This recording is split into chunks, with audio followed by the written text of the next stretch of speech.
നമസ്കാരം. കേരളം വിധിയെഴുതാൻ ഇനി 10 ദിവസം മാത്രമാണ് ബാക്കി. കൊണ്ടും കൊടുത്തും മുന്നണികൾ സജീവമാണ്. രാഹുൽ ഗാന്ധിയുടെ പ്രചരണം ഇന്നും തുടരും. ആദ്യഘട്ട വോട്ടെടുപ്പിനുള്ള പരസ്യ പ്രചരണം നാളെ അവസാനിക്കും. 21 സംസ്ഥാനങ്ങളിലെ 102 മണ്ഡലങ്ങളിൽ ഏപ്രിൽ 19-നാണ് വോട്ടെടുപ്പ് നടക്കുക. വിശദമായ വാർത്തകൾ നോക്കാം. വാർത്തകളുടെ സമഗ്ര ചിത്രവുമായി വാർത്താരംഭം തുടങ്ങുന്നു. ആദ്യം നോക്കാം പ്രധാന തലക്കെട്ടുകൾ. സംഗീതജ്ഞൻ KG ജയൻ അന്തരിച്ചു. നിലച്ചത് 63 വർഷം നീണ്ട പാട്ടുജീവിതം. വിടവാങ്ങിയത് ഭക്തിഗാന സംസ്കാരം പടുത്തുയർത്തിയ അതുല്യ സംഗീതകാരൻ.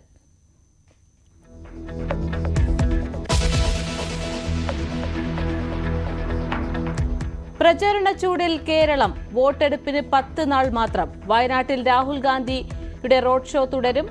മുഖ്യമന്ത്രി ആലത്തൂർ മണ്ഡലത്തിൽ.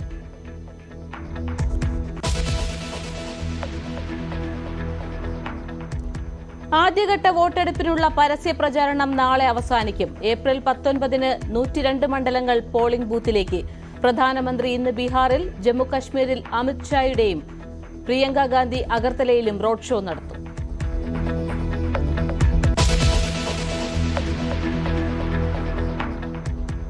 മാസപ്പടി കേസിൽ CMRL ഉദ്യോഗസ്ഥരുടെ ചോദ്യം ചെയ്യൽ തുടർന്ന് ED. ചോദ്യം ചെയ്യുന്നത് 3 ജീവനക്കാരെ.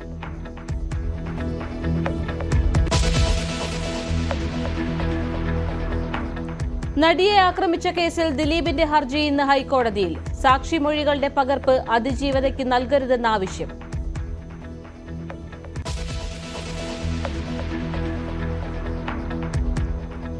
ആലപ്പുഴയിൽ UDF തെരുവ് നാടകത്തിന് നേരെ ആക്രമണം. പിന്നിൽ CPM പ്രവർത്തകരെന്ന ആരോപണം. KC വേണുഗോപാലിന്റെ ഫ്ലെക്സ് ബോർഡുകൾ നശിപ്പിച്ച നിലയിൽ.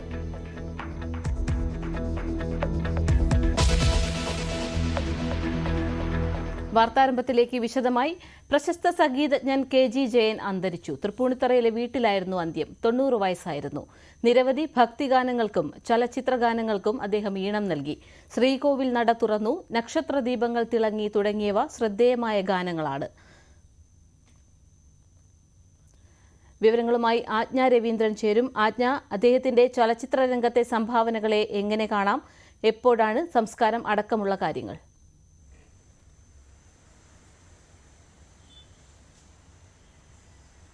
പാർവതി, ഇന്ന് പുലർച്ചെയാണ് സംഗീത സംവിധായകൻ KG ജയൻ അന്തരിച്ചത്. നമുക്കറിയാം, ജയവിജയ എന്ന പേരോടുകൂടി ഇരട്ട സഹോദരന്മാർ ഈ പേര് നൽകിയത് ജോസ് പ്രകാശാണ്. ഈ ഒരു ടാഗ് ലൈനോട് കൂടിയാണ് ഈ സംഗീത സംവിധായകർ അറിയപ്പെട്ടിരുന്നത്. നിരവധി ഗാനങ്ങളാണ്, ഭക്തിഗാനത്തിലായിരുന്നു ശരിക്കും ഇവർ കൂടുതൽ കോൺട്രിബ്യൂട്ട് ചെയ്തത്. എന്നാൽ കർണാടക സംഗീതത്തിൽ നിന്നുകൊണ്ട് കർണാടക സംഗീതത്തിന് കൂടുതൽ പ്രചാരം നൽകുന്ന തരത്തിലുള്ള സംഭാവനകളായിരുന്നു ഇരുവരുടേതും. 1988-ൽ സഹോദരൻ വിജയൻ അന്തരിച്ചതോടെ കുറച്ചുകാലം അദ്ദേഹം സംഗീത സംവിധാനത്തിൽ നിന്നും ഒട്ടൊന്ന് പിന്മാറിയെങ്കിലും, എന്നാൽ അനിയന് ഞാനിവിടെ ഉണ്ട്, അനിയൻ്റെ സാമീപ്യം അറിയിക്കണം, ഇങ്ങനത്തെയുള്ള സാഹചര്യങ്ങളിൽ കണക്കിലെടുത്തുകൊണ്ട് അദ്ദേഹം വീണ്ടും സംഗീത സംവിധാനത്തിൽ സജീവമായി ആവുകയായിരുന്നു.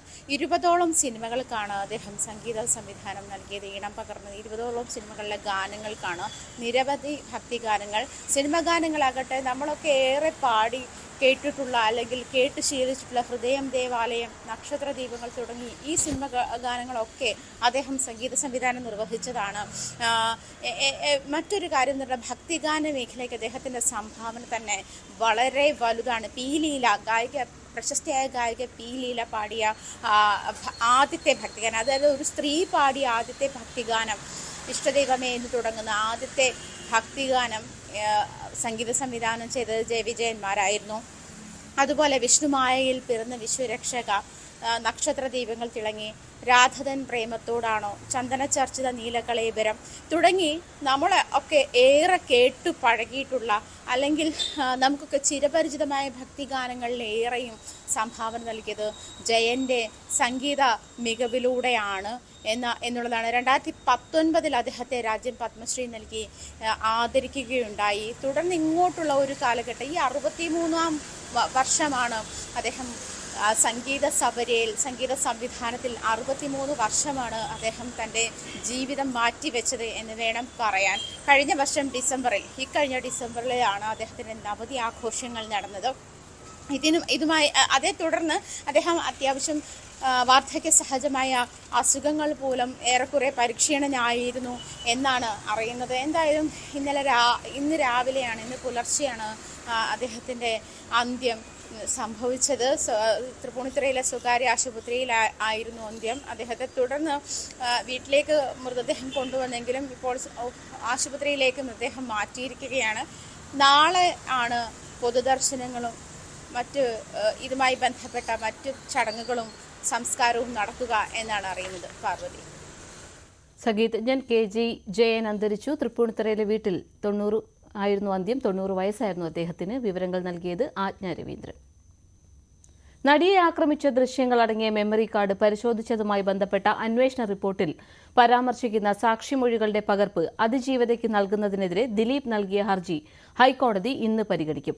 ജില്ലാ ജഡ്ജിയുടെ അന്വേഷണ റിപ്പോർട്ടിന്റെ പകർപ്പ് അതിജീവിതയ്ക്ക് നൽകാൻ ജസ്റ്റിസ് K. ബാബുവാണ് കഴിഞ്ഞ ദിവസം നിർദ്ദേശിച്ചത്. ഇതിനെതിരെയാണ് ദിലീപ് ഡിവിഷൻ ബെഞ്ചിൽ അപ്പീൽ നൽകിയത്. ആജ്ഞ രവീന്ദ്രൻ കൊച്ചിയിൽ നിന്നും വിവരങ്ങൾ നൽകും. ആജ്ഞ, ദിലീപ് എന്തൊക്കെ കാര്യങ്ങളാണ് ഹർജിയിൽ ഉന്നയിച്ചിരിക്കുന്നത്?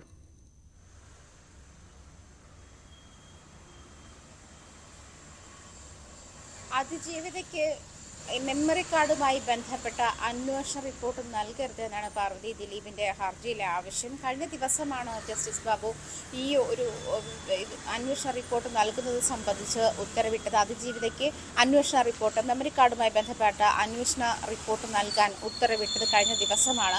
എന്നിരുന്നാൽ ഈ ഒരു റിപ്പോർട്ടിൻ്റെ അടിസ്ഥാനത്തിലാണ് ഇപ്പോൾ ദിലീപ് ഇങ്ങനെ ഒരു ഹർജി നൽകിയിരുന്നത്. കഴിഞ്ഞ അതേ സമയം തന്നെ അതിജീവിതയുടെ മറ്റൊരു ഹർജി കൂടി ഹൈക്കോടതി ആ ദിവസം പരിഗണിക്കേണ്ടത് നമുക്കറിയാം. മെമ്മറി കാർഡ് 3 തവണ അനധികൃതമായി വിവിധ കോടതികളിൽ 3 കോടതികളിൽ പരിശോധിച്ചു എന്നൊരു പരാതി അതിജീവിത ഉന്നയിക്കുകയുണ്ടായി. സ്വകാര്യ ഫോണുകൾ ഉപയോഗിച്ച് അങ്കമാലി മജിസ്ട്രേറ്റ് മുതൽ ഇങ്ങോട്ടുള്ള ആളുകൾ, അതുപോലെ ജില്ലാ കോടതിയിലെ ബെഞ്ച് ക്ലർക്ക് മഹേഷ് മോഹൻ്റെ ഫോണിൽ, അതുപോലെ ശിരസ്തദാർ താജുദ്ദീൻ്റെ വിവോ ഫോണിൽ തുടങ്ങിയ സമയങ്ങളിലൊക്കെ, പ്രത്യേകിച്ചും കോടതി ആ ദൃശ്യങ്ങൾ കണ്ടത് ശിരസ്തദാർ താജുദ്ദീൻ്റെ മൊബൈൽ ഫോണിലാണ് എന്നൊക്കെയുള്ള ആരോപണങ്ങൾ കഴിഞ്ഞ ദിവസം അതിജീവിത ഉന്നയിച്ചിരുന്നു. ഇത് 3 തവണ മെമ്മറി കാർഡ് ഉപയോഗിച്ചു എന്ന് കണ്ടെത്തിയിരുന്നു. ഈ കണ്ടെത്തിയത് ഇന്ന സമയങ്ങളിലാണ്. പ്രത്യേകിച്ചും ജനുവരി 9, 2019 ജനുവരി 9, 9:58, അതുപോലെ ഡിസംബർ 4, 10:58 തുടങ്ങിയ സമയങ്ങളിലാണ് എന്ന് വിദഗ്ധർ കണ്ടെത്തിയതിനെ തുടർന്നാണ് അതിജീവിത ഇങ്ങനെയൊരു ഹർജിയുമായി കോടതിയിലെത്തി. അതേ തുടർന്നാണ് മെമ്മറി കാർഡുമായി ബന്ധപ്പെട്ട അന്വേഷണ റിപ്പോർട്ട് അതിജീവിതയ്ക്ക് കൈമാറണം എന്ന് കോടതി ഉത്തരവിട്ടത്. ഇത് മാത്രമല്ല, IG റാങ്കിലുള്ള ഉൾപ്പെട്ട ഒരു സംഘം ഈ കേസ് അന്വേഷിക്കണമെന്നും കോടതിയുടെ മേൽനോട്ടത്തിൽ IG റാങ്കിലുള്ള ഒരു ഉദ്യോഗസ്ഥൻ ഈ കേസ് അന്വേഷിക്കണം എന്ന് അതിജീവിത കോടതിയിൽ ആവശ്യപ്പെട്ടിട്ടുണ്ട്. കൃത്യമായി, അതായത് ഫാക്ട് ഫൈൻഡിങ് അല്ല നടക്കുന്നത് എന്നൊരു ആരോപണം അതിജീവിത ഉന്നയിച്ചിരുന്നു. ഇതേ തുടർന്നാണ് മെമ്മറി കാർഡുമായി ബന്ധപ്പെട്ട അന്വേഷണ റിപ്പോർട്ട് അതിജീവിതയ്ക്ക് കൈമാറാൻ കോടതി ഉത്തരവിട്ടത്. അതേ തുടർന്നാണ് ദിലീപ് ഹൈക്കോടതിയിൽ ഹർജി ഫയൽ ചെയ്തിരിക്കുന്നത്. അതിജീവിതയ്ക്ക് അന്വേഷണ റിപ്പോർട്ട് നൽകരുത് എന്നാണ് ദിലീപിൻ്റെ ആവശ്യം. ഇന്ന് ആ ഹർജി ഹൈക്കോടതി പരിഗണിക്കുമെന്നാണ് അറിയുന്നത്. പാർവതി. ശരി ആജ്ഞ. തെരഞ്ഞെടുപ്പ് ആവേശം.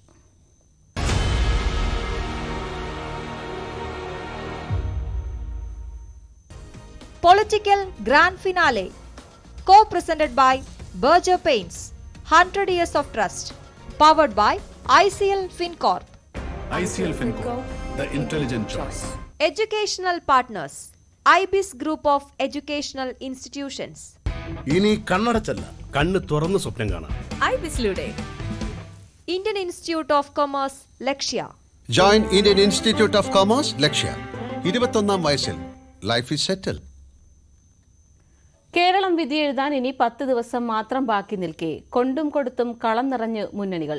പ്രധാനമന്ത്രി നരേന്ദ്രമോദിയുടെ വിമർശനങ്ങൾക്ക് മറുപടിയുമായി മുഖ്യമന്ത്രി പിണറായി വിജയൻ രംഗത്ത് വന്നതോടെ CPM-ഉം BJP-യും നേർക്കുനേർ വരികയാണ്.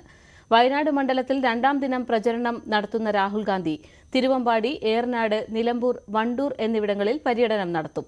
ആലത്തൂരിലെ LDF സ്ഥാനാർത്ഥി K. രാധാകൃഷ്ണന് വോട്ട് തേടി മുഖ്യമന്ത്രി പിണറായി വിജയൻ വടക്കാഞ്ചേരി, നെന്മാറ, ആലത്തൂർ എന്നിവിടങ്ങളിൽ പൊതുയോഗങ്ങൾ അഭിസംബോധന ചെയ്യും. സീതാറാം യെച്ചൂരി, പ്രകാശ് കാരാട്ട്, DK ശിവകുമാർ തുടങ്ങിയ ദേശീയ നേതാക്കളും പ്രചരണ രംഗത്തുണ്ട്. വിവരങ്ങളുമായി VV അരുണാണ് ചേരുന്നത്. അരുൺ, കഴിഞ്ഞ ദിവസം പ്രധാനമന്ത്രി മുഖ്യമന്ത്രിക്കും വീണ വിജയനുമെതിരെ കടുത്ത ആരോപണങ്ങളാണ് ഉന്നയിച്ചത്. ഇത് CPM-നെ എത്രത്തോളം പ്രതിരോധത്തിലാക്കുന്നതാണ്?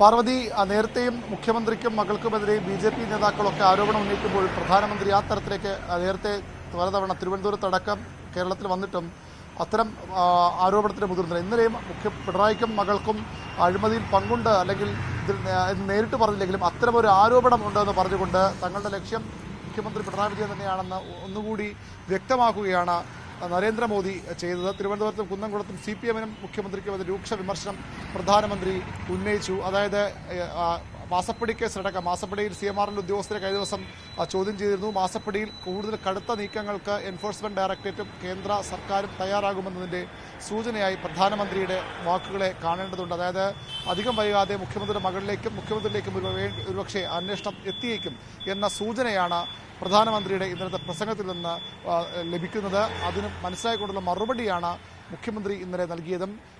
മാരീജിനെ പോലെ വേഷം മാറി കേരളത്തിൽ വന്നു പോവുകയാണ് മോദി, അതുകൊണ്ട് കാര്യമില്ല.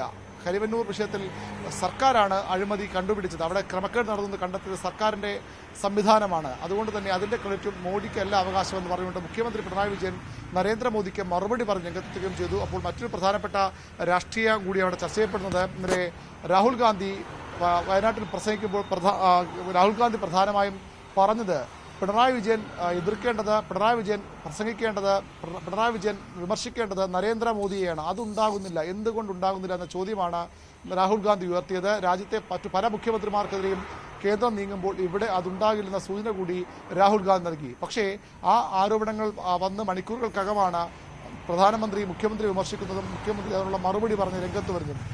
BJP-യും CPM-ഉം ഇവിടെ ഒത്തുകളിക്കുന്ന ആരോപണങ്ങൾക്കുള്ള ഒരു രണ്ട് മുന്നണികളിൽ നിന്നുള്ള മറുപടിയായി കൂടി അത് മാറുകയാണ്. അക്ഷരാർത്ഥത്തിൽ തെരഞ്ഞെടുപ്പിന് ഇനി ദിവസങ്ങൾ മാത്രം ശേഷിക്കെ മുഖ്യമന്ത്രിയും പ്രധാനമന്ത്രിയും തമ്മിൽ നേരിട്ടുള്ള ഒരു ഏറ്റുമുട്ടലിലേക്ക് കാര്യങ്ങൾ പോകുന്നു. കൂടുതൽ കടുത്ത നീക്കങ്ങൾ ഒരുപക്ഷെ തെരഞ്ഞെടുപ്പ് വേളയിൽ തന്നെ മാസപ്പടി ആരോപണ കേസിലും കരിവന്നൂർ കേസിലുമൊക്കെ ഉണ്ടാകുമെന്ന സൂചനകൾ കൂടിയായി ഇതിനെ കാണണം. അതിശക്തമായ പോരാട്ട വിഷയങ്ങളായി തെരഞ്ഞെടുപ്പ് വിഷയങ്ങൾ അത് മാറുകയും ചെയ്യും. UDF ഇതുവരെ പറഞ്ഞുകൊണ്ടിരുന്നത് പ്രധാനമന്ത്രിക്കെതിരെയും പ്രധാനമന്ത്രി മുഖ്യമന്ത്രിക്കെതിരെയും ഒരു നടപടിയെടുക്കുന്നില്ല, വാക്കുകൾ കൊണ്ടുപോലും എതിർക്കാൻ തയ്യാറാകും എന്നുള്ളതാണ്. അതൊരു പക്ഷേ ഇന്നലത്തോടുകൂടി ആ ആരോപണങ്ങളിൽ മാറ്റം വന്നേക്കാം. എങ്കിലും സംസ്ഥാനത്ത് വരും ദിവസങ്ങളിൽ ഏറ്റവും അധികം ചർച്ച ചെയ്യപ്പെടാൻ പോകുന്നത് ഒരു പക്ഷേ ഈ പ്രധാനമന്ത്രിയുടെ ഇന്നലത്തെ വാക്കുകളാകാം. തെരഞ്ഞെടുപ്പിൻ്റെ കൃത്യമായ അജണ്ട നിശ്ചയിച്ചാണ് പ്രധാനമന്ത്രി ഇവിടെ നിന്ന് മടങ്ങിപ്പോയത്. മുഖ്യമന്ത്രിയെ തന്നെയാണ് പ്രധാനമായും ലക്ഷ്യമിടേണ്ടത്, മുഖ്യമന്ത്രിക്കെതിരെ തന്നെയാകണം ആക്രമണമെന്ന് സന്ദേശം BJP കേന്ദ്രങ്ങൾക്ക് നൽകിയാണ് പ്രധാനമന്ത്രി ഇവിടെ നിന്ന് മടങ്ങിയത്. പ്രധാനമന്ത്രി വിമർശിച്ചുകൊണ്ട് തന്നെ അതിന് മറുപടി പറഞ്ഞ് മുന്നോട്ട് പോകാനാകും ഇനി CPM-ന്റെയും മുഖ്യമന്ത്രിയുടെയും തീരുമാനം. ശരി അരുൺ. CV അനുമോദ് കൂടി ചേരുന്നുണ്ട്. അനുബോധ്, മലബാർ മേഖലയിലെ പ്രചരണം എങ്ങനെ പോകുന്നു? രാഹുൽ ഗാന്ധിയുടെ റോഡ് ഷോ ഇന്നും തുടരുന്നുണ്ട്, എന്തൊക്കെയാണ് വിവരങ്ങൾ?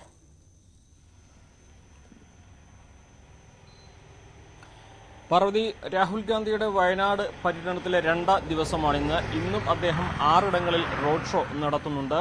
ഇന്ന് തിരുവമ്പാടി, ഏറനാട്, വണ്ടൂർ, നിലമ്പൂർ മണ്ഡലങ്ങളാണ് അദ്ദേഹത്തിൻ്റെ പ്രചരണമുള്ളത്. ആദ്യ പ്രചരണം 10:15 തിരുവമ്പാടി മണ്ഡലത്തിലാണുള്ളത്, കൊടിയത്തൂരിലാണ്. അവിടെ നിന്ന് അദ്ദേഹം നേരെ ഏറനാട്ടിലേക്ക് ആണ് അടുത്തത്, രണ്ടാമതായിട്ടുള്ളത്.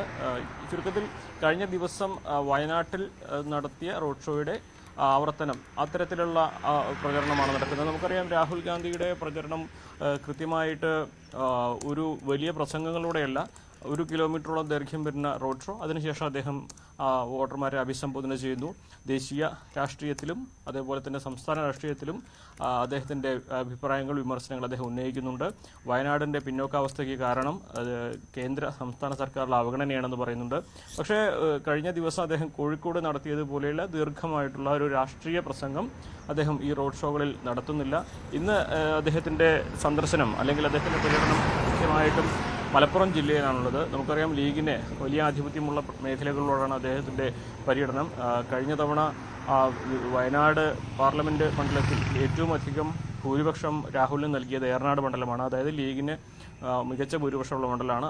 അപ്പോൾ അതുകൊണ്ട് തന്നെ ഇന്ന് ആവേശോജ്വലമായ വരവേൽപ്പായിരിക്കും ഇവിടെയൊക്കെ തന്നെ ഉണ്ടാവുക. എവിടെയും കൊടി അല്ലെങ്കിൽ പതാകകൾ ഉപയോഗിക്കാതെ രാഹുൽ ഗാന്ധിയുടെ മുഖം പ്ലക്കാർഡിൽ ഉയർത്തിപ്പിടിച്ചുകൊണ്ടാണ് ഈ കഴിഞ്ഞ ദിവസത്തെ എല്ലാ റോഡ് ഷോകളിലും ആളുകൾ അണിനിരുന്നത്. ഇന്നും സമാനമായ ഒരു സാഹചര്യം തന്നെയായിരിക്കും ഉണ്ടാവുക. എന്നാണെങ്കിലും എന്തെല്ലാം കാര്യങ്ങളാണ് ഇന്നലത്തെ നിന്ന് വ്യത്യസ്തമായിട്ട് രാഹുൽ ഗാന്ധി ഈ ഒരു റോഡ് ഷോകൾക്ക് ശേഷം വോട്ടർമാരുമായി പങ്കുവെക്കുക എന്നുള്ളതാണ് പ്രധാനം.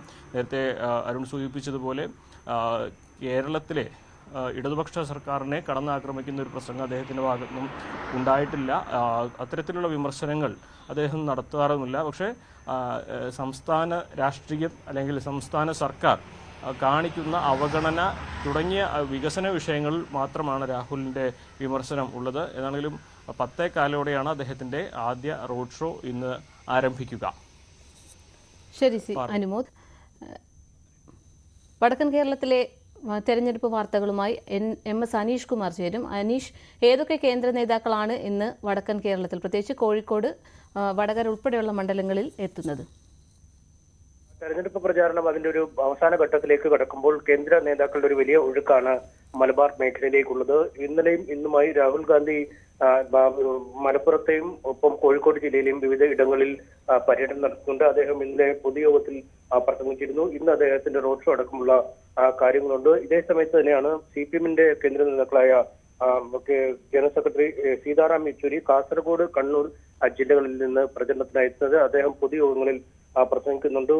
രാഹുൽ ഗാന്ധി മത്സരിക്കുന്ന വയനാട്, ആനി രാജയുടെ സ്ഥാനാർത്ഥിത്വവും ഒപ്പം കെ സുരേന്ദ്രനും പങ്കെടുക്കുന്ന ഒരു വലിയ മത്സരം നടക്കുന്ന വയനാട്ട് വൃന്ദ കാരാട്ടാണെന്ന് CPM-ന് വേണ്ടി പ്രസംഗിക്കാൻ എത്തുന്നത്. ഒപ്പം സുഭാഷിണി അലി, പോളിറ്റ് ബ്യൂറോ അംഗം, പൊന്നാനി അടക്കമുള്ള മലപ്പുറം അടക്കമുള്ള സ്ഥലങ്ങളിൽ പ്രസംഗിക്കാൻ എത്തുന്നുണ്ട്. പ്രകാശ് കാരാട്ട് തിരുവനന്തപുരം ഭാഗത്ത് ആറ്റിങ്ങലിലാണ് എത്തുന്നത്. അങ്ങനെ CPM-ന്റെ ഒരു വലിയ കേന്ദ്ര നിര തന്നെ ഇന്ന് സംസ്ഥാനത്ത് എത്തുന്നു. നേരത്തെ മുഖ്യമന്ത്രി പിണറായി വിജയനായിരുന്നു ഈ കേരളത്തിലെ CPM പ്രചാരണത്തെ നയിച്ചത്. അദ്ദേഹം മിക്കയിടങ്ങളിലും ഒരു വട്ടം പര്യടനം നടത്തുകയും വളരെ വിശദമായ പ്രസംഗങ്ങൾ നടത്തി ജനക്കൂട്ടത്തെ ആകർഷിക്കുകയും ചെയ്തിരുന്നു.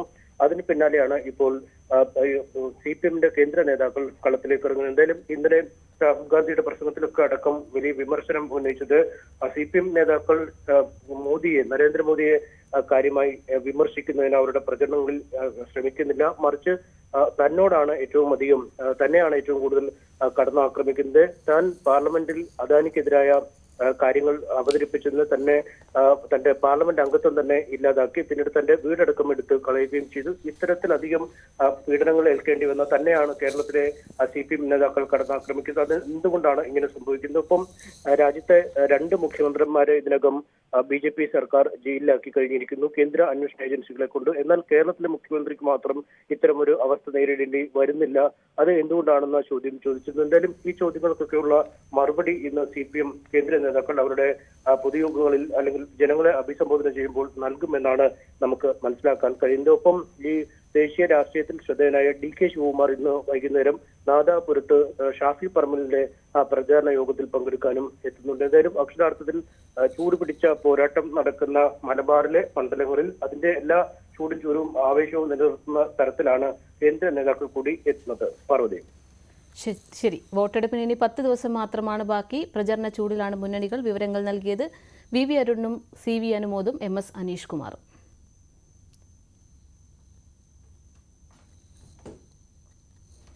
ആലപ്പുഴ നഗരത്തിൽ ആലിശ്ശേരി, സക്കറിയ ബസാർ മേഖലകളിൽ UDF സ്ഥാനാർത്ഥി KC വേണുഗോപാലിന്റെ ഫ്ലെക്സ് ബോർഡുകൾ നശിപ്പിച്ച നിലയിൽ ഇന്നലെ വളഞ്ഞ വഴിയിൽ UDF നടത്തിയ തെരുവ് നാടകം തടസ്സപ്പെടുത്തിയിരുന്നു. സംഭവത്തിൽ 10 CPM പ്രവർത്തകർക്കെതിരെ കേസെടുത്തു.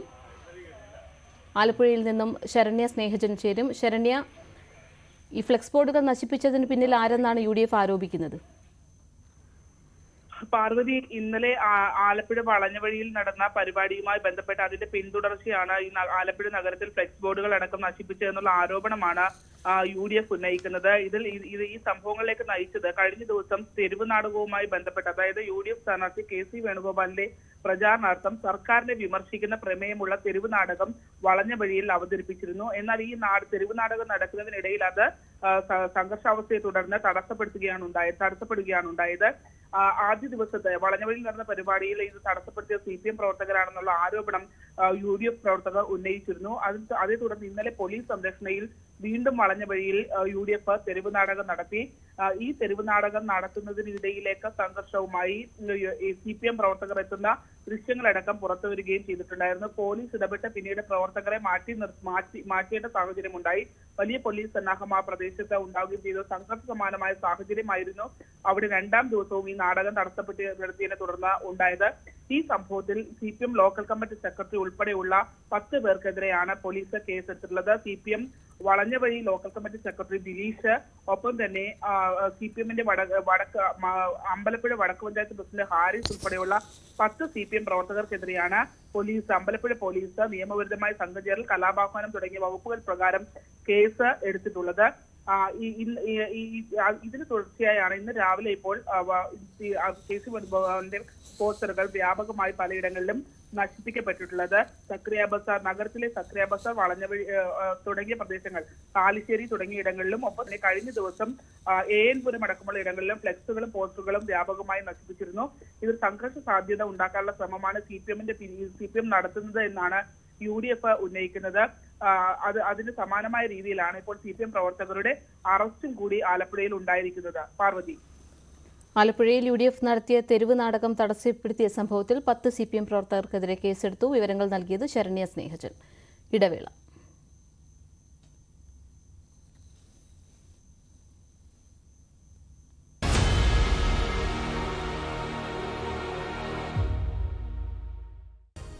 Political Grand Finale, co-presented by Berger Paints, 100 Years of Trust, powered by ICL FinCorp. ICL FinCorp, the intelligent choice. Educational partners, IBIS Group of Educational Institutions. ഇനി കണ്ണടച്ചല്ല, കണ്ണ് തുറന്ന് സ്വപ്നം കാണാം. IBIS-ലൂടെ Indian Institute of Commerce, Lakshya. Join Indian Institute of Commerce, Lakshya. 21ാം വയസ്സിൽ ലഭിച്ചിരുന്നു.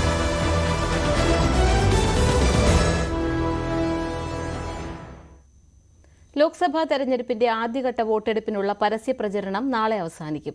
തമിഴ്നാട്, ഉത്തർപ്രദേശ്, മധ്യപ്രദേശ്, രാജസ്ഥാൻ, വടക്ക് കിഴക്കൻ സംസ്ഥാനങ്ങൾ ഉൾപ്പെടെ 21 സംസ്ഥാനങ്ങളിലെ 102 മണ്ഡലങ്ങളിൽ ഏപ്രിൽ 19-നാണ് വോട്ടെടുപ്പ് നടക്കുക. അവസാന ലാപ്പിൽ തെരഞ്ഞെടുപ്പിൽ പരമാവധി വോട്ടുറപ്പിക്കാനുള്ള ശ്രമത്തിലാണ് രാഷ്ട്രീയ പാർട്ടികൾ. പ്രധാനമന്ത്രി ഇന്ന് ബീഹാറിലെ ഗയയിലും അമിത്ഷാ ജമ്മു കശ്മീരിലും പ്രചരണത്തിൽ പങ്കെടുക്കും. പ്രിയങ്ക ഗാന്ധി അഗർത്തലയിൽ റോഡ് ഷോയിൽ പങ്കെടുക്കും. ന്യൂസ് ഡെസ്കിൽ നിന്നും ER രാഗേഷ് ചേരും. രാഗേഷ്, പരസ്യ പ്രചരണം നാളെ അവസാനിക്കുന്നു. എത്രത്തോളം ആത്മവിശ്വാസത്തിലാണ് രാഷ്ട്രീയ പാർട്ടികൾ? പാർവതി, പോളിംഗ് ബൂത്തിലേക്ക് ഒന്നാം ഘട്ട തെരഞ്ഞെടുപ്പ് നടക്കാൻ ഇനി 3 ദിവസം മാത്രമാണ് വോട്ടെടുപ്പിന് ബാക്കിയുള്ളത്. അതുകൊണ്ട് തന്നെ പ്രചാരണം ശക്തമാക്കുകയാണ് മുന്നണികൾ. നാളെ പരസ്യ പ്രചാരണം അവസാനിക്കാനിരിക്കെ ഓരോ വോട്ടും ഉറപ്പിക്കുന്ന തിരക്കിലാണ് രാഷ്ട്രീയ പാർട്ടികൾ. പ്രത്യേകിച്ച് 102 മണ്ഡലങ്ങളിലാണ് ആദ്യഘട്ടത്തിൽ വോട്ടെടുപ്പ് നടക്കുന്നത്. ഇതിൽ 39 മണ്ഡലങ്ങൾ തമിഴ്നാട്ടിലാണ്. തമിഴ്നാട്ടിൽ ഇന്ത്യ സഖ്യം കഴിഞ്ഞ തവണ തൂത്തുവാരിയ സംസ്ഥാനമാണ്. ഇത്തവണയും വലിയ പ്രതീക്ഷ ഇന്ത്യ സഖ്യം അവിടെ വെച്ചു പുലർത്തുന്നുണ്ട്. അതായത് DMK-ക്ക് കൂടുതൽ മത്സരിക്കാൻ സീറ്റുകൾ വേണമെങ്കിൽ ആവശ്യപ്പെടാമായിരുന്നിട്ട് പോലും ചെറുകക്ഷികൾക്കും മറ്റു പാർട്ടികൾക്കും നൽകിക്കൊണ്ട് അവരെ ഒപ്പം നിർത്തിക്കൊണ്ട് സഖ്യമായി തന്നെ ഇത്തവണയും ഇന്ത്യ എന്ന പേരിൽ DMK തെരഞ്ഞെടുപ്പിലേക്ക് പോകുന്നു. അങ്ങനെ വലിയ പ്രതീക്ഷ ഇന്ത്യ സഖ്യം വെച്ച് പുലർത്തുന്ന സംസ്ഥാനമാണ് തമിഴ്നാട്. ഒപ്പം പ്രധാനമന്ത്രി നരേന്ദ്രമോദി വളരെ നേരത്തെ തന്നെ പ്രചാരണം തുടങ്ങിയ സംസ്ഥാനം കൂടിയാണ് തമിഴ്നാട് എന്നുകൂടി ശ്രദ്ധിക്കേണ്ടതുണ്ട്. പ്രത്യേകിച്ച് അയോധ്യയിലെ ക്ഷേത്ര പ്രതിഷ്ഠയ്ക്ക് തൊട്ടു മുമ്പ് തന്നെ രാമേശ്വരത്തെ അടക്കം സന്ദർശിച്ചുകൊണ്ട് തമിഴ്നാട് ലക്ഷ്യമാക്കിയുള്ള പ്രവർത്തനങ്ങൾ BJP-യുടെ ഭാഗത്തുനിന്ന് നടക്കുകയും ചെയ്തിരുന്നു. മാത്രവുമല്ല, വിവിധ ഘട്ടങ്ങളിൽ ഇന്നലെ പോലും തമിഴ്നാട്ടിൽ പ്രചാരണ രംഗത്ത് സജീവമായിരുന്നു മോദി. 400 സീറ്റ് കടക്കും എന്ന അങ്ങനൊരു BJP-യുടെ പ്രതീക്ഷകളിലേക്ക് എത്തണമെങ്കിൽ തമിഴ്നാട് അടക്കമുള്ള സംസ്ഥാനങ്ങളിൽ വലിയ വിജയം അവർക്ക് നേടിയേ തീരൂ. അതുകൊണ്ട് തന്നെ ഏറ്റവും ശ്രദ്ധേയമായ പോരാട്ടം നടക്കുന്ന സംസ്ഥാനങ്ങളിലൊന്നാണ് തമിഴ്നാട്. അവിടെ AIDMK BJP മുന്നിൽ നിന്ന് മാറിക്കൊണ്ട് ഒറ്റയ്ക്ക് മത്സരിക്കുന്നു. ചെറു പാർട്ടികൾ PMK അടക്കമുള്ള കക്ഷികൾ ഒപ്പം നിർത്തി മത്സരിക്കുന്ന പ്രത്യേകത കൂടി ഏതായാലും ഇത്തവണത്തെ തെരഞ്ഞെടുപ്പിനുണ്ട്. ഇതുകൂടാതെ ബീഹാർ, ഒപ്പം തന്നെ പശ്ചിമ ബംഗാൾ തുടങ്ങിയ സംസ്ഥാനങ്ങളിൽ 7 ഘട്ടങ്ങളിലും വോട്ടെടുപ്പ് നടക്കുന്നുണ്ട്. ഇവിടങ്ങളിലും ആദ്യഘട്ട വോട്ടെടുപ്പ് നടക്കും. ബീഹാറിൽ 4 മണ്ഡലങ്ങളാണ് വോട്ടെടുപ്പ് നടക്കുന്നത്. ഇന്ന് ഏതായാലും പ്രധാനമന്ത്രി നരേന്ദ്രമോദി ബീഹാറിലാണ് ഉള്ളത്. പ്രത്യേകിച്ച് ഈ 4 മണ്ഡലങ്ങളിലെ പ്രചാരണത്തിനായി ഗയയിൽ ഗാന്ധി മൈതാനത്ത് ഇന്ന് പ്രധാനമന്ത്രി റാലിയെ അഭിസംബോധന ചെയ്യും. കാരണം ആദ്യഘട്ടത്തിൽ ബീഹാറിൽ വോട്ടെടുപ്പ് നടക്കുന്ന 4 മണ്ഡലങ്ങളിലെയും സ്ഥാനാർത്ഥികൾ അതിൻ്റെ ഭാഗമാകും. ഔറംഗാബാദ്, ഗയ, നവാദ, ജമുയ് എന്നീ മണ്ഡലങ്ങളിലെ സ്ഥാനാർത്ഥികൾക്ക് വേണ്ടിയാണ് വോട്ട് തേടിയാണ് പ്രധാനമന്ത്രി ഏതായാലും ഈ റാലിയിൽ പങ്കെടുക്കുന്നത്. ഒപ്പം പ്രിയങ്ക ഗാന്ധി കോൺഗ്രസിനും ഒപ്പം തന്നെ ഇന്ത്യ സഖ്യത്തിനുമായി അഗർത്തലയിലെത്തുന്നത് പ്രത്യേകത കൂടിയുണ്ട്. അവിടെ CPM-ഉം കോൺഗ്രസും കൈകോർത്തുകൊണ്ടാണ് മത്സരിക്കുന്നത്. 2 സീറ്റാണ് ത്രിപുരയിലുള്ളതെങ്കിൽ ഒരു സീറ്റിൽ CPM മത്സരിക്കുന്നു, മറ്റേ സീറ്റിൽ കോൺഗ്രസ് മത്സരിക്കുന്നെന്ന പ്രത്യേകത കൂടിയുണ്ട്. ഇതുൾപ്പെടെ അമിത്ഷാ ഇന്ന് ജമ്മു കശ്മീരിൽ പ്രചാരണത്തിനായി എത്തുകയാണ്. ഇങ്ങനെ ഏതായാലും രാജ്യം തെരഞ്ഞെടുപ്പ് ചൂടിലേക്ക് കടക്കുകയാണ്. നാളെയാണ് 102 മണ്ഡലങ്ങളിലെ ആദ്യഘട്ട വോട്ടെടുപ്പ് നടക്കുന്ന 102 മണ്ഡലങ്ങളിലെ പരസ്യപ്രചാരണം അവസാനിക്കുക. പാർവതി, ആദ്യഘട്ട വോട്ടെടുപ്പിനുള്ള പരസ്യ പ്രചരണം നാളെ അവസാനിക്കും. ഏപ്രിൽ 19-നാണ് തെരഞ്ഞെടുപ്പ്. വിവരങ്ങൾ നൽകിയത് ER രാഗേഷ്. വൃത്തികെട്ട ഗൂഢസംഘമാണ് UDF-ന്റെ പ്രചരണത്തിലുള്ളതെന്ന് വടകരയിലെ LDF സ്ഥാനാർത്ഥി KK ശൈലജ ടീച്ചർ. ജീവിതത്തിൽ ആദ്യമായാണ് ഇത്തരത്തിലൊരു തേജോവധം അനുഭവിക്കുന്നത്. വ്യാജ വീഡിയോ ഉണ്ടാക്കാൻ പ്രത്യേക സംഘം തന്നെ UDF-നുണ്ട്. ലവ് ജിഹാദ് ഉണ്ടെന്ന പ്രസ്താവനയും താൻ നടത്തിയിട്ടില്ലെന്നും ശൈലജ ടീച്ചർ പറഞ്ഞു. ഈ ജാതി വ്യക്തിഹത്യ ഞാൻ ജീവിതത്തിൽ ആദ്യമായിട്ട് നേരിടുക. ജീവിതത്തിൽ ആദ്യമായിട്ട്. അത്ര വൃത്തികെട്ട ഒരു സംഘമാണ് അവർ. നിങ്ങളെങ്ങനെയാണ് അവർക്ക് വോട്ട് ചെയ്യാമെന്നാണ് ഞാൻ ചോദിക്കുന്നത്. നിങ്ങളുടെ പൊളിറ്റിക്സ് ഏതായാലും അത്രേ ഞാൻ ചോദിക്കുന്നുള്ളൂ. പ്രിയപ്പെട്ടവരത് മനസ്സിലാക്കണം. ഇനി ആർക്കെങ്കിലും ഇവരുടെ മേൽ വല്ല നിയന്ത്രണം ഉണ്ടെങ്കിൽ ഇത് അവസാനിപ്പിക്കാൻ നിങ്ങളൊന്ന് പറയണം. അതിനകത്തെല്ലാം നല്ല മനുഷ്യന്മാരുണ്ടല്ലോ. നിങ്ങൾക്ക് ആർക്കെങ്കിലും ഈ ഗൂഢസംഘത്തിൻ്റെ മേൽ നിയന്ത്രണം ഉണ്ടെങ്കിൽ ദയവ് ചെയ്ത് ഇത് അവസാനിപ്പിക്കാൻ അവരോട് പറയുന്നതായിരിക്കും നല്ലത്. ലോക്സഭാ തെരഞ്ഞെടുപ്പിൽ UDF 20-ൽ 20 സീറ്റും നേടുമെന്ന് തിരുവഞ്ചൂർ രാധാകൃഷ്ണൻ. കോട്ടയം ഇത്തവണയും UDF-നൊപ്പമാണ്. സ്ഥാനാർത്ഥിയെ മാറിയിട്ടുള്ളൂ, ജനങ്ങൾ മാറിയിട്ടില്ല. രാഹുൽ ഗാന്ധി കൂടി എത്തുന്നതോടെ ചിത്രം വ്യക്തമാകുമെന്നും തിരുവഞ്ചൂർ ന്യൂസ് 18നോട് പറഞ്ഞു. വോട്ടോട്ടം കോട്ടയം ലോക്സഭാ മണ്ഡലത്തിലാണ്. ഇപ്പോൾ എന്നോടൊപ്പം തിരുവഞ്ചൂർ രാധാകൃഷ്ണൻ MLA കൂടിയുണ്ട്. സർ, എങ്ങനെയാണ് കോട്ടയത്തെ ഒരു തെരഞ്ഞെടുപ്പ്? ഞങ്ങൾ നല്ല ഭൂരിപക്ഷത്തിൽ ജയിക്കും. ഞങ്ങൾ സത്യം പറഞ്ഞാൽ ഇടതുപക്ഷ ജനാധിപത്യ മുന്നണിയുടെ സ്ഥാനാർത്ഥിയായിട്ട് അന്ന് CN വാസവൻ മത്സരിച്ച കാലത്ത് പോലും ഞങ്ങൾക്ക് നല്ല ഭൂരിപക്ഷം ഉണ്ടാക്കാൻ പറ്റി. ഞങ്ങളുടെ ഏറ്റവും ടൈറ്റായിട്ടുള്ളൊരു മത്സരം നടന്ന ആ സമയത്താണ്. അന്ന് ഞങ്ങൾ 1,06,000 വോട്ടിന് ജയിച്ചു. പക്ഷെ ഞങ്ങൾ ജയിപ്പിച്ച ആൾ മാറി എന്നുള്ളതാണ് ഇപ്പോഴത്തെ പ്രധാനപ്പെട്ട പ്രശ്നം. അതൊന്നും കുഴപ്പം. പക്ഷെ വോട്ടർമാർ മാറിയില്ല. അതിൽ ഒരു കാര്യം എന്ന് പറഞ്ഞാൽ തോമസ് ചാഴിക്കാടൻ കഴിഞ്ഞ വർഷം മുന്നണിയിലായിരുന്നു, പക്ഷെ ഇത്തവണ എതിരായിട്ട് വരുന്നു. അതെ, അത് തന്നെയാണ് ഞാൻ പറഞ്ഞത്. ഞങ്ങൾ ജയിപ്പിച്ച ആള് അദ്ദേഹം മുന്നണിയിൽ നിന്ന് പുറത്തായി. പക്ഷെ അദ്ദേഹത്തിന് വോട്ട് ചെയ്ത ആളുകൾ അവരിപ്പുറത്തും ഇവിടെ നിൽക്കുകയാണ്. അവർക്ക് ഒരു ചലഞ്ചും ഇല്ല, അവർക്ക് യാതൊരു വിഷമവും ഇല്ല. ഒന്ന്, കേരളത്തിലെ ആന്റി ഇൻകുബൻസി ഫാക്ടറാണ്. പിണറായി വിജയൻ ആന്റി ഇൻകുബൻസി ഫാക്ടറാണ് കേരള പൊളിറ്റിക്സ് കളിക്കുന്നതിലെ പ്രധാനപ്പെട്ട ഒരു ഘടകം. ആ ഘടകം ഇവിടെയുണ്ട്. അതോടൊപ്പം തന്നെ വർഗീയ നിലപാടെടുക്കുന്ന BJP-യോട് യോജിക്കില്ല എന്നൊരു നിലപാട് ജനങ്ങളുടേതായിട്ടുണ്ട്. അപ്പം മതനിരപേക്ഷത ഉൾക്കൊള്ളുന്ന ഒരു സമൂഹത്തെ നാടിന്റെ നന്മയ്ക്ക് വേണ്ടി പ്രവർത്തിച്ചു കൊണ്ടിരിക്കുന്ന ഒരു മുന്നണി കൊണ്ട് മാത്രമേ മുന്നോട്ട് കൊണ്ടുപോകാൻ കഴിയുള്ളൂ. അതിലൊരു പ്രധാനപ്പെട്ട കാര്യം, അതായത് രണ്ടില. കാരണം കാലങ്ങളായി വോട്ട് ചെയ്യുന്ന രണ്ടിലേക്കാണ് ഇവിടുത്തെ ജനങ്ങൾ. അപ്പോൾ ഇത്തവണ മാറിയത് ഓട്ടോ ചിഹ്നത്തിലേക്ക് വരികയാണ്. അപ്പോൾ ആ ഒരു ചിഹ്നം ജനങ്ങളിലേക്ക് എത്തിക്കാനും ഒപ്പം തന്നെ അവർ ആ ഒരു രീതിയിലേക്ക് ആയെന്ന് തോന്നുന്നു. രണ്ടിലേക്ക് മുമ്പ് ഇവർ കുതിരയായിരുന്നു ചിഹ്നം. കുതിര ചിഹ്നം ഇല്ലാതെ വന്ന് രണ്ടില ഞങ്ങളുടെ മുന്നണിയിൽ നിന്ന് ആദ്യമായിട്ടൊന്ന് അന്ന് ഇതേ പ്രശ്നം ഉണ്ടായിരുന്നു. അന്ന് ജനങ്ങൾ ചോദിച്ചു, ഞങ്ങളെങ്ങനെയാ കുതിരയ്ക്ക് കുത്തിക്കൊണ്ടിരുന്നത്, ഞങ്ങളെങ്ങനെയാ ഇനി രണ്ടിലേക്ക് കുത്തുന്നത്? അപ്പോൾ രണ്ടിലെ എന്ന് വന്നിട്ടില്ല.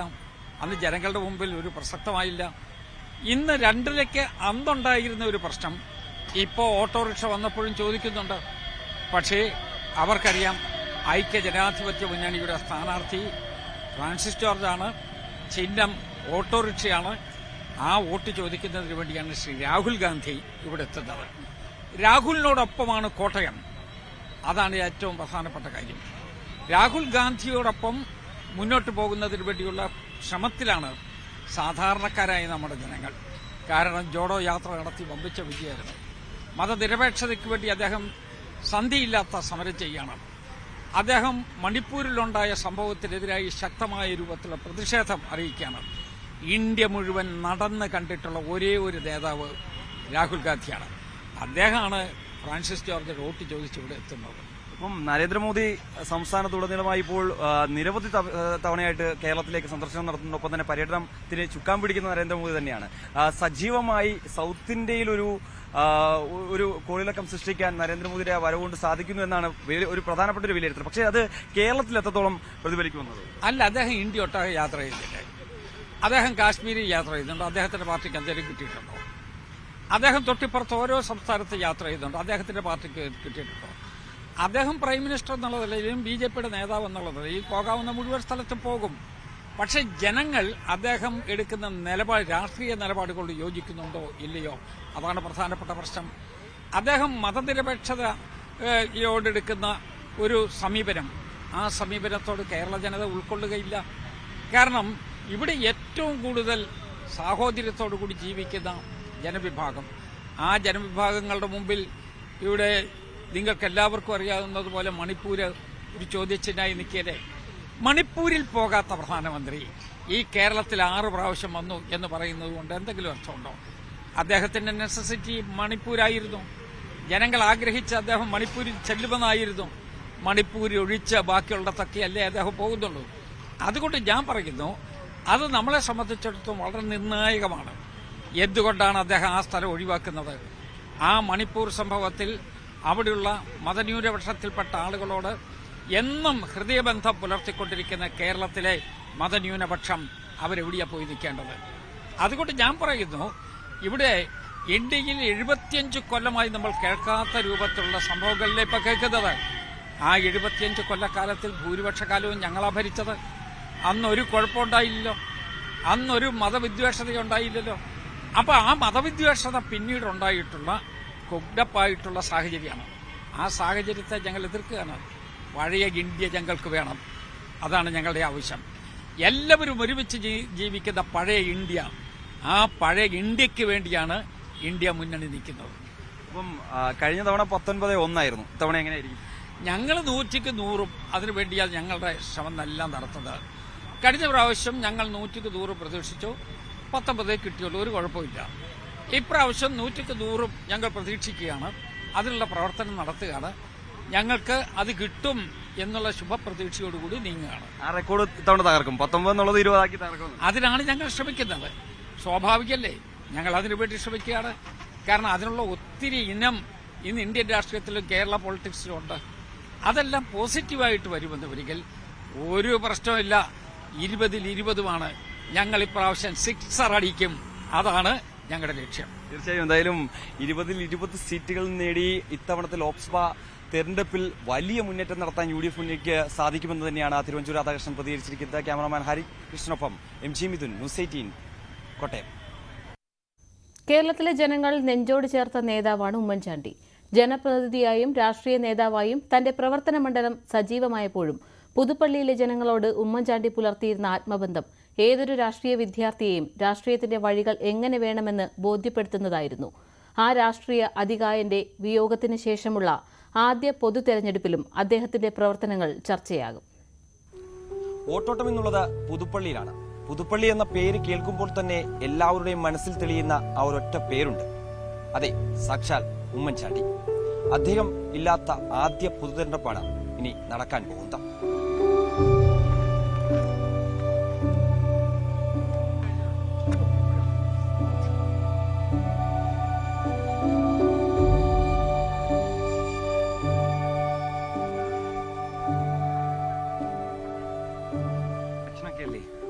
എല്ലാ തവണയും അദ്ദേഹം ഇല്ലാതെ ഒരു തെരഞ്ഞെടുപ്പ് കടന്നു പോയിട്ടില്ല. പക്ഷേ ഇത്തവണ അദ്ദേഹം വിട വാങ്ങിയിട്ടുള്ള ആദ്യ പൊതുതെരഞ്ഞെടുപ്പിലേക്കാണ് സംസ്ഥാനം കടക്കുന്നത്.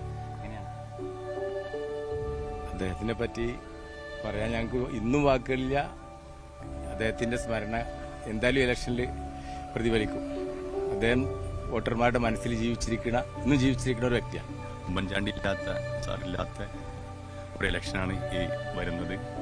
എന്നിരുന്നാലും UDFന് നല്ലൊരു ഭൂരിപക്ഷത്തോടുകൂടി 20 സീറ്റും വിജയിക്കുമെന്നുള്ള പ്രതീക്ഷയോടുകൂടിയുള്ള പ്രവർത്തനമാണ് UDFന്റെ പ്രവർത്തകർ കാഴ്ചവെക്കുന്നത്. അതേ വോട്ടർമാരുടെ മനസ്സിലൊക്കെ അദ്ദേഹം ഇന്നും ജീവിച്ചിരിപ്പാണ്. അതുകൊണ്ടാണ് ഞങ്ങൾ മലപ്പുറം ജില്ലയിലെ കുറ്റിപ്പുറം തവനൂർ മണ്ഡലത്തിൽപ്പെട്ട ആളുകളാണ് ഞങ്ങൾ.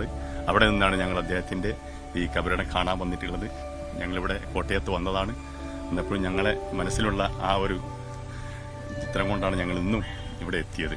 നമുക്കറിയാം ഈ ഇലക്ഷനിൽ വലിയ മാറ്റങ്ങളൊക്കെ സംഭവിച്ചിട്ടുണ്ട്. അതായത് 2 മുൻ മുഖ്യമന്ത്രിമാരുടെ മക്കൾ BJPയിലേക്ക് പോയതിനു ശേഷമുള്ള ഒരു പൊതു തെരഞ്ഞെടുപ്പ് കൂടിയാണ്. അതൊക്കെ അവർ സ്ഥാനാർത്ഥിയായിട്ടുമുണ്ട്. എനിക്ക് തന്നെ പത്തനംതിട്ടയിൽ സ്ഥാനാർത്ഥിയാവുന്നു. അതൊക്കെ എങ്ങനെയായിരിക്കും? അതൊക്കെ സോഷ്യൽ മീഡിയയിൽ മാത്രമേ ചർച്ചയുള്ളൂ. ജനങ്ങളുടെ ഇടയിൽ അത് ചർച്ച.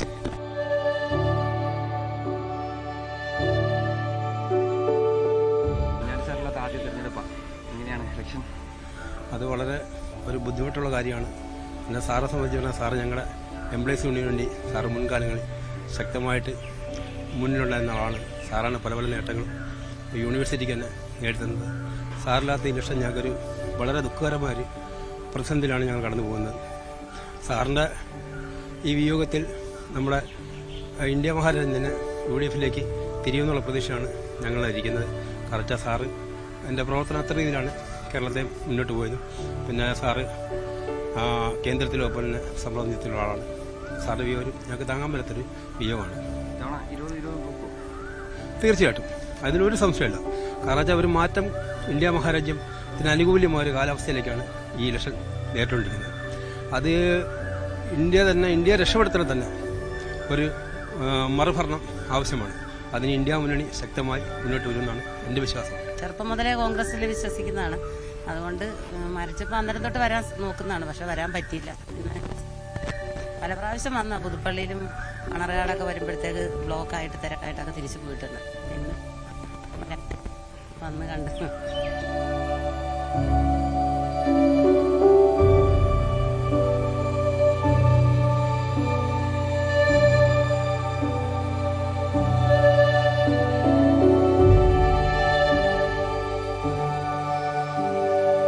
ജനമനസ്സുകളെ ഇത്രയധികം സ്വാധീനിച്ചിട്ടുള്ള ഒരു നേതാവ് ഉണ്ടാകില്ല. അദ്ദേഹം നടത്തിയിട്ടുള്ള പ്രവർത്തനങ്ങളും അതിന് ഉദാഹരണം തന്നെയാണ്.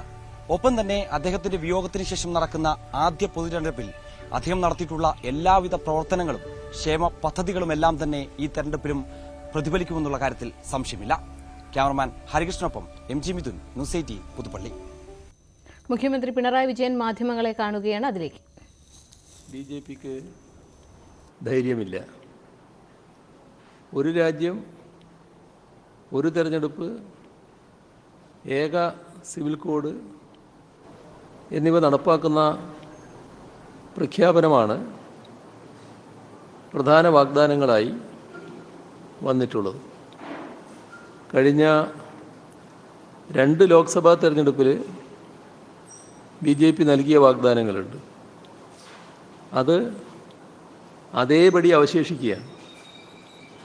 അപ്പോഴാണ് രാമക്ഷേത്രവും പൗരത്വ നിയമ ഭേദഗതിയും കാശ്മീരിൻ്റെ പ്രത്യേക പദവി എടുത്തു കളഞ്ഞതുമെല്ലാമാണ് നേട്ടമായി BJP എടുത്തു കാട്ടുന്നത്.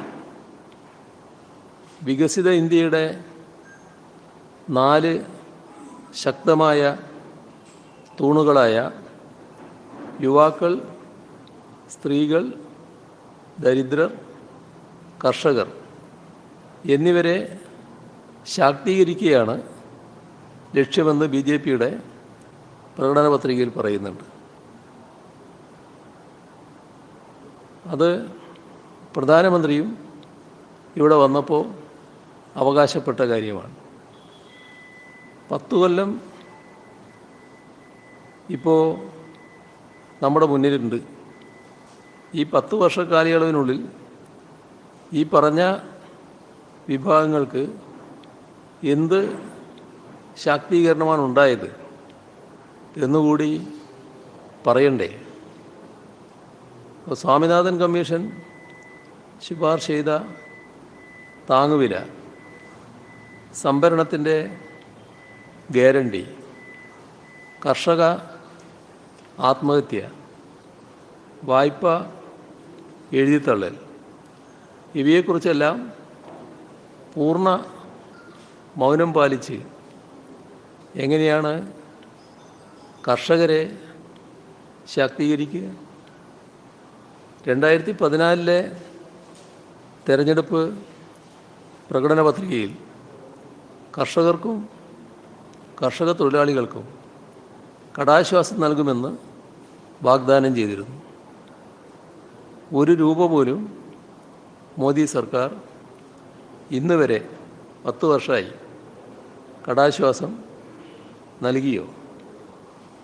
കൃഷിക്കുള്ള വിഹിതം നിരന്തരമായി വെട്ടിക്കുറക്കുകയാണ്. കർഷകർക്കുള്ള എല്ലാ പ്രധാന പദ്ധതികളുടെയും ബജറ്റ് വിഹിതം വെട്ടിക്കുറച്ചു. സംഭരണം, വിള ഇൻഷുറൻസ്, ഭക്ഷ്യ വളം സബ്സിഡികൾ, തൊഴിലുറപ്പ് പദ്ധതി എന്നിവയ്ക്കുള്ള വിഹിതവും വെട്ടിക്കുറച്ചു. ഇത് എങ്ങനെയാണ് ശാക്തീകരണമാവുക? 2019 വീണ്ടും പറഞ്ഞു, 2022 ഓരോ ഇന്ത്യക്കാരനും ഒരു വീട്. ഇതായിരുന്നു BJP നൽകിയ വാഗ്ദാനം. എന്തായി അതിൻ്റെ ഗതി? അത് പറയണ്ടേ? ഞങ്ങൾ എത്രത്തോളം ചെയ്തു എന്ന് ഈ ഘട്ടത്തിൽ പറയണ്ടേ?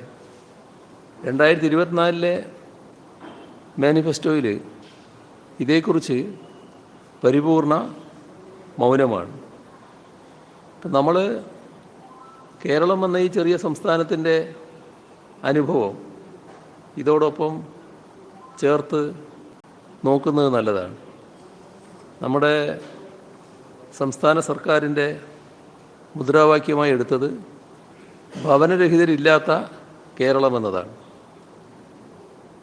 ആ സ്വപ്ന സാക്ഷാത്കാരത്തോട് അടുക്കുകയാണ് നമ്മൾ. ഇപ്പോൾ 4 ലക്ഷം വീടുകൾ എന്ന നാഴികക്കല്ല് പൂർത്തിയാക്കാൻ നമുക്ക് കഴിഞ്ഞിരിക്കുന്നു. കൃത്യമായി പറഞ്ഞാൽ ഇതുവരെ കേരളത്തിൽ പൂർത്തീകരിച്ചത് 4,03,558 വീടുകളാണ്. 1,52,000 വീടുകളുടെ നിർമ്മാണം പുരോഗമിക്കുകയാണ്. ഗുണഭോക്താക്കളുടെ ആകെ എണ്ണം 5,03,610. ഇതിൽ BJPക്കും UDFനുമെതിരെ വിമർശനം ഉന്നയിക്കുകയാണ് മുഖ്യമന്ത്രി. ഇടവേള.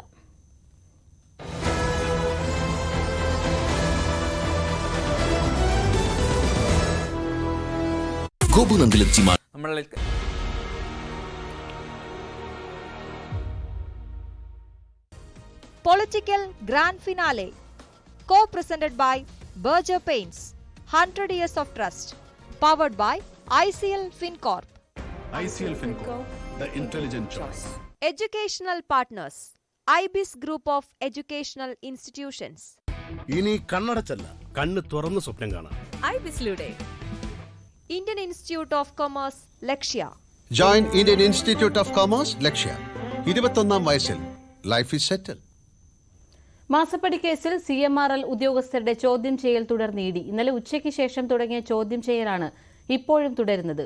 IT manager Chandrasekhar, CFO Suresh Kumar, systems ചുമതലയുള്ള അഞ്ജു എന്നിവരെയാണ് ചോദ്യം ചെയ്യുന്നത്. ആജ്ഞ രവീന്ദ്രനുണ്ട് വിവരങ്ങളുമായി. ആജ്ഞ, മണിക്കൂറുകൾ പിന്നിട്ടു CMRL ഉദ്യോഗസ്ഥരെ ചോദ്യം ചെയ്യാൻ തുടങ്ങിയിട്ട്. എന്തൊക്കെ വിവരങ്ങളാണ് ED തേടുന്നത്? പാർവതി, 3 CMRL ജീവനക്കാരെ ഇന്നലെ മുതൽ ഇന്നൊരു രാത്രി മുഴുവൻ ചോദ്യം ചെയ്തിരുന്നു. അത് ചോദ്യം ചെയ്യൽ തുടരുകയാണ് എന്നാണ് അറിയാൻ കഴിയുന്നത്. തെരഞ്ഞെടുപ്പ് അടുത്ത ഒരു സാഹചര്യത്തിൽ EDയുടെ ഇത്തരമൊരു നീക്കം CPMനെ പ്രതിരോധത്തിലാണ് രാഷ്ട്രീയ കേരളത്തിന്റെ ഒരു വിലയിരുത്തൽ. അത് വീണ വിജയനിലേക്ക് ഈ ചോദ്യം ചെയ്യൽ CMRL ഉദ്യോഗസ്ഥരെ ചോദ്യം ചെയ്യുന്നത് വീണ വിജയനിലേക്ക് എത്താനുള്ള സാധ്യതയാണ്, അല്ലെങ്കിൽ വീണ വിജയനിലേക്ക് എത്താനുള്ള എളുപ്പ വഴിയായിട്ടാണ് ED ഇതിനെ കാണുന്നത്. അതിനുവേണ്ടിയാണ് ഇപ്പോൾ നിർബന്ധിതമായും ഈ ഒരു മാസപ്പടി കേസിൽ ED നിരന്തരമായി ഇത്തരം ഒരു ചോദ്യം ചെയ്യൽ തുടരുന്നത് എന്നാണ് രാഷ്ട്രീയ കേരളം അതിനെ ഉറ്റുനോക്കുന്നത്. നേരത്തെ CMRL ഇതുമായി ബന്ധപ്പെട്ട് എക്സാലോജിക്കും അതല്ലെങ്കിൽ KSIDCയും തമ്മിലുള്ള കരാർ എക്സാലോജിക്കും CMR തമ്മിലുള്ള കരാറിൽ KSIDCയും കോടതിക്ക് മുൻപാകെ ഇതിന് മറുപടി പറയേണ്ടതായി നിന്നിരുന്നു. KSIDCയിലെ അന്വേഷണം വേണ്ട എന്ന് വെക്കാൻ അല്ലെങ്കിൽ തടയണം എന്നാവശ്യപ്പെട്ട് പലതവണയായി ഹൈക്കോടതിയിൽ ഹർജിക്ക് പോയിരുന്നു, ഹർജി നൽകിയിരുന്നു. ഈ ഒരു സാഹചര്യത്തിൽ പക്ഷേ KSIDCയുടെ കൂടുതൽ സുതാര്യത ഉറപ്പുവരുത്തണമെന്ന് കോടതി ഉറപ്പുവരുത്തേണ്ടേ എന്ന് കോടതി ആ സമയത്ത് ആരാഞ്ഞിരുന്നു. അതുകൊണ്ട് തന്നെ ഇത്തരം കേസിൽ കൂടുതൽ നടപടികൾ ഉണ്ടാകാനുള്ള അല്ലെങ്കിൽ ശ്രമമാണ് ഈ ഭാഗത്തു നിന്ന് ഉണ്ടായിരിക്കുന്നതെന്നാണ് ഒരു ആരോപണം ഉയർന്നിരിക്കുന്നത്. ഇത് നമ്മൾ നേരത്തെ സൂചിപ്പിച്ചതുപോലെ വീണ വിജയനിലേക്കുള്ള ഒരു എളുപ്പ വഴിയായിട്ടാണ് ഒരുപക്ഷെ ഇതിനെ കാണുന്നത്. വീണ വിജയനെതിരെ മൊഴി നൽകിയ IT manager Chandrasekhar, assistant Anju, CMRL CFO KS Suresh Kumar എന്നിവരെയാണ് ഇന്നലെ മുതൽ ED ചോദ്യം ചെയ്തുകൊണ്ടിരിക്കുന്നത്. 19 മണിക്കൂറോളമാണ് ഇന്നലെ ഈ CMRL ഇടപാടിൽ ജീവനക്കാരുടെ എക്സാലോജിക് CMRL ഇടപാടിൽ ജീവനക്കാരുടെ ചോദ്യം ചെയ്യൽ നീണ്ടത്. ഇന്നലെ ഉച്ചയോടെയാണ് ചോദ്യം ചെയ്യൽ തുടങ്ങിയത്. പാർവതി. ശരി ആജ്ഞ. മുഖ്യമന്ത്രി മാധ്യമങ്ങളെ കാണുകയാണ്, അതിലേക്ക്. ഇന്നലെ പ്രധാനമന്ത്രി നരേന്ദ്രമോദി കേരളത്തിൽ വന്ന് നടത്തിയ 2 പ്രസംഗങ്ങളിലും അതാണ് കണ്ടത്. ഒരു വിഷയം മാത്രം ഇപ്പോൾ സൂചിപ്പിക്കാം. കടമെടുപ്പ് പരിധി വിഷയത്തിൽ സുപ്രീം കോടതിയിൽ നിന്ന് കേരളത്തിന് തിരിച്ചടി കിട്ടി എന്നാണ് പ്രധാനമന്ത്രി പറഞ്ഞതായി കേട്ടത്. കേരളത്തിന് തിരിച്ചടിയാണോ ഉണ്ടായത്? ഭരണഘടനയിലെ 293 വകുപ്പ് തെറ്റായി വ്യാഖ്യാനിച്ചാണ് കേന്ദ്രം സംസ്ഥാനങ്ങളുടെ സാമ്പത്തിക സ്വയംഭരണാവകാശത്തിനുമേൽ കടന്നു കയറിയത്. കിഫ്ബിയും സാമൂഹ്യ സുരക്ഷാ പെൻഷൻ കമ്പനിയും കടമെടുക്കുന്ന തുക ഓഫ് ബജറ്റ് ബോറോയിങ് ആയി പരിഗണിക്കുമെന്നും അത് സംസ്ഥാന സർക്കാരിൻ്റെ കടമെടുപ്പായി കണക്കാക്കുമെന്നുമാണ് കേന്ദ്ര സർക്കാർ എടുത്ത നിലപാട്. കേന്ദ്ര സർക്കാരിന് കീഴിലെ national highway authority, national thermal power corporation ഇത്തരം ഏജൻസികൾ എടുക്കുന്ന വായ്പ കേന്ദ്ര സർക്കാരിൻ്റെ അക്കൗണ്ടിൽപ്പെടുത്തുന്നില്ല. അപ്പോഴാണ് സംസ്ഥാനങ്ങൾക്കെതിരെ ഇങ്ങനെയൊരു നിലപാടെടുത്തിട്ടുള്ളത്. ഈ നിലപാടിനെതിരെയാണ് കേരളം സുപ്രീം കോടതിയെ സമീപിച്ചത്. ഭരണഘടനയിലെ സംസ്ഥാന ലിസ്റ്റിലെ എൻട്രി 43 പ്രകാരം സംസ്ഥാന കടമെടുപ്പ് പൂർണ്ണമായും നിയമസഭയുടെ അധികാര പരിധിയിലുള്ളതാണ്.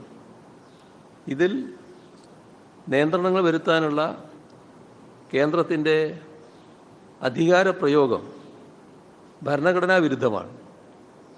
ഇതാണ് കേരളം സുപ്രീം കോടതിയിൽ ഉന്നയിച്ച കാതലായ വാദം. കടമെടുപ്പിൽ സുപ്രീം കോടതിയിൽ നിന്ന് കേരളത്തിന് തിരിച്ചടി കിട്ടിയെന്ന പ്രധാനമന്ത്രിയുടെ വാദം വസ്തുതയല്ലെന്ന് മുഖ്യമന്ത്രി പറയുന്നു. ഒപ്പം BJP 3-ാം സ്ഥാനത്ത് ഈ തെരഞ്ഞെടുപ്പിൽ എത്തുമെന്നും അദ്ദേഹം പറയുന്നു. മുഖ്യമന്ത്രിയുടെ വാർത്താ സമ്മേളനമാണ് കണ്ടത്. വാർത്താരംഭം പൂർണ്ണമാകുന്നു. നമസ്കാരം.